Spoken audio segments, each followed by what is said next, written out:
Hey guys, let's talk about Catherine Barbara Davidson. Catherine was born on December 13th, 1966, and she's been missing since September 1st, 1973, from Sawyer, Michigan. At the time of her disappearance, she was 6 years old, 3 feet 10, and 70 pounds. She's an African American female with black hair and brown eyes. Her nickname is Kathy. Catherine is from Chicago, Illinois. She was reported missing on September 1st, 1973, after her family traveled to Warren Dunes State Park in Sawyer, Michigan for a picnic. Her father, Robert, and stepmother, Anna, said that while they unpacked the car, Catherine and her 5 older siblings went to explore Painterville Drain, which empties into Lake Michigan. 15 minutes later, all the other children had returned to the vehicle except Catherine. An extensive search of the area turned up nothing but a pair of green underpants, and it wasn't established whether they were Catherine's or not. The police noted that Catherine's parents seemed unusually callous about the situation. 3 days into the search, Anna and Robert were seen sitting in a car with other couples laughing and drinking alcohol.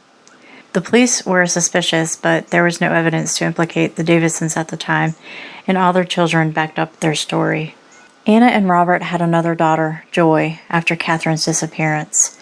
More than 30 years after the child went missing, Joy went to the police and said her older sister had told her Catherine had never gone to Warren Dunes State Park that day and was in fact already dead by then. Joy stated she was told Anna bound and gagged Catherine and placed her in a closet in the family's home in Chicago. The other children heard scratching coming from the closet all night long, then the noises stopped. When Joy's sister looked in the closet, she saw her sister lying in a fetal position, apparently dead. The Davidson parents turned to religion after Catherine went missing. They moved to Zebulon, Georgia, and then to rural Florida. And in the mid-1980s, they founded the House of Prayer for All People, a religious group that operated under a system of collectivism and Old Testament-style beliefs, including adhering to a kosher diet and wearing full-length robes and head coverings. At its largest, the group comprised 24 members. They would take new names upon joining. Robert changed his name to Jonah Young, and Anna became Anna Young. Anna, who was in charge, was cruel to the other members, particularly after her husband died in 1988.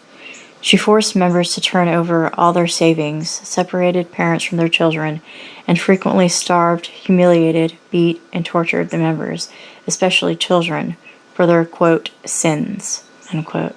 Each beating took 33 lashes with a whip, the same number Christ had received before the crucifixion. At one point, Anna ordered a cult member to abandon a 2-year-old, Marcos Cruz, at a church in Puerto Rico because he was, quote, full of the devil, unquote. The toddler's ultimate fate is unknown. In 1992, she bathed the 12-year-old child in bleach, causing severe burns, then left her side to a bed, which exacerbated her injuries. The victim had permanent scarring. After the girl's parents found her and took her to a hospital, Anna was convicted of child abuse.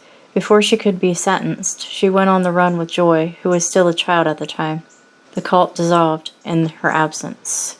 In 2000, Anna was located in Alton, Illinois, and sent to jail, where she served 6 months for the child abuse charge. After her release, she settled in Cobb County, Georgia, and kept a low profile for 15 years. In 2017, Joy accused her mother of having killed Catherine and a toddler she knew as Moses Young, who had been a member of the House of Prayer for All People. She went to the police, who were able to identify the boy as Iman Harper. He was about 2 years old at the time. Other former cult members supported Joy's story, stating that in 1988 or 1989, Anna had beaten and starved the boy for over an extended time period until he was found dead inside her closet. His body has not been found. Witnesses report that Anna put it in a large straw hamper and burned the hamper in a fire. She told other cult members that she had given the child away to be raised by monks. Anna was charged with Iman's murder in December 2017. One man who was in the cult as a child said Anna forced other cult members to beat and torture his 2-year-old sister, Katanya Jackson. Katanya had epilepsy, and Anna also withheld her medication. Katanya subsequently died. At the time, her death was classified as natural, but after charges were filed against Anna and Iman's case, Katanya's death was reinvestigated, and Anna was ultimately charged with manslaughter. She had been arrested once before Catherine's disappearance in Ohio in 1968 for child abuse against a 5-year-old girl. Joy believes her mother suffered from untreated mental illness and this caused her violent behavior. In February 2021, Anna reached a plea agreement with the prosecution and pleaded no contest to second-degree murder in Iman's case and manslaughter in Katanya's death. She was sentenced to 30 years in prison. She died a month later at the age of 79, having served just 33 days of her sentence. No one has ever been charged in Catherine or Marcus's disappearances. If you have any information, please call the Michigan State Police at 296-683-4411.